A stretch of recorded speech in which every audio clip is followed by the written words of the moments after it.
بسم اللہ الرحمن الرحیم۔ گرامی کر حضرات، کیا کسی نے خوب کہا ہے، شراب عشق احمد میں کچھ ایسی کیف و مستی ہے، جان دے کے ایک بوند مل جائے تو سستی ہے۔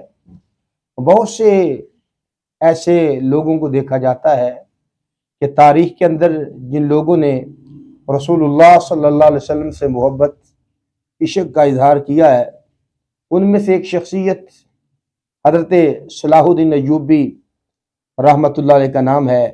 آپ بہت بڑے، جہاں مسلمانوں کے سپاہ سالار بھی تھے، وہاں حضرت صلاح الدین ایوبی ایک بہت بڑے سچے عاشق رسول کا نام ہے۔ اتفاق ایسا ہوا کہ صلاح الدین ایوبی بیمار پڑ گئے، اور بیماری تھوڑی سی لمبی ہو گئی، تو اس بیماری کے دوران صلاح الدین ایوبی کو پتہ چلا کہ یہ البدایہ و نہایہ میں تفصیل کے ساتھ حوادثات کا جہاں ذکر کیا ہے، یہ 581 ہجری کی بات ہے۔ کیونکہ صلاح الدین ایوبی بیمار تھے، تو ایک شخص کہ جس کا نام برنس تھا، وہ عیسائی تھا، اور اس نے مسلمان حکمرانوں کے خلاف، اسلامی سلطنت کے خلاف خروج کیا۔ اتفاق ایسا ہوا کہ مسلمان جو مال لے کے جا رہے تھے، تو وہ مال جو ہے وہ مصر کے تاجروں کا وہاں سے گزر ہوا، مال اس نے چھین لیا۔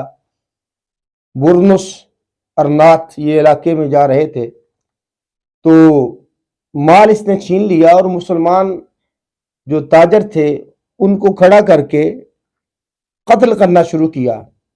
تو جب ان کو قتل کرنے لگا تو کہنے لگا کہ بلاؤ معاذ اللہ محمد صلی اللہ علیہ وسلم کو بلاؤ، جن کا تم کلمہ پڑھتے ہو، جن سے تم عشق کا دعویٰ کرتے ہو، وہ تمہاری مدد کریں۔ تو اب یہ جملہ بڑا عجیب بولا، مسلمانوں کو قتل کر دیا گیا، اور یہ بات حضرت صلاح الدین ایوبی تک یہ پہنچی کہ اس کمینے برنس نے مسلمان تاجروں کو قتل بھی کیا ہے، اور ساتھ رسول اللہ کی گستاخی بھی کی ہے۔ آپ بستر علالت پہ تشریف فرما تھے، اللہ کی بارگاہ میں منت مانگی، اللہ مجھے اگر شفا دینا تو رسول اللہ کے دل کو میں ٹھنڈا کروں، اس کا سر ضرور اتارنا ہے۔ اتفاق ایسا ہوا کہ وقت آیا، اللہ تبارک و تعالیٰ نے حضرت صلاح الدین ایوبی کو شفا عطا فرمائی۔ تو جن دنوں میں بیت المقدس کا دروازہ کھولا گیا، اس کو فتح کیا صلاح الدین ایوبی نے، تو وہ برنس اس کو بھی پکڑا، اور یہ حضرت صلاح الدین ایوبی کے سامنے تھا۔ دوسروں کو بھی قتل کیا، کسی کو معافی بھی مل گئی، لیکن یہ ترلے منتیں کر رہا تھا کہ شاید مجھے معاف کر دیا جائے گا۔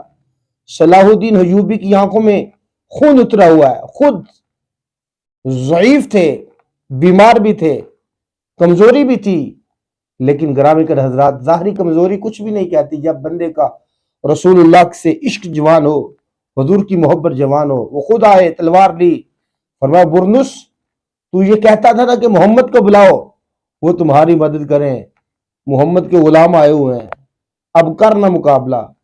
ایک ہی آن میں اس کا سر تن سے جدا کر کے حضرت صلاح الدین ایوبی نے اس بات کا اظہار بڑے مجمع میں کیا ہے کہ جو رسول اللہ صلی اللہ علیہ وسلم کی شان میں بکواس کرتا ہے، جو رسول اللہ صلی اللہ علیہ وسلم کی شان میں ذرہ بھر بھی تنقیص کرتا ہے، اور مسلمانوں کو اس بات پہ ابھارتا ہے کہ لاؤ کہاں ہے آج محمد تمہاری مدد کرے، کہا رسول اللہ نے ہی اپنے غلاموں کو تیار کیا ہوا ہے۔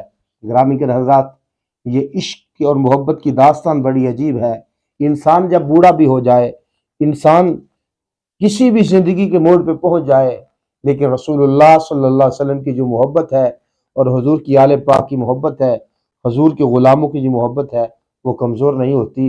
حضرت صلاح الدین ایوبی کے یہ جملے آج بھی تاریخ میں سنہرے حروف سے لکھے ہیں۔ خود ہی فرمایا، تو کہتا تھا نا محمد کو بلاؤ، محمد کے غلام آ چکے ہیں۔ اللہ تبارک و تعالیٰ ہمیں حضور کی پکی سچی غلامی عطا فرمائے۔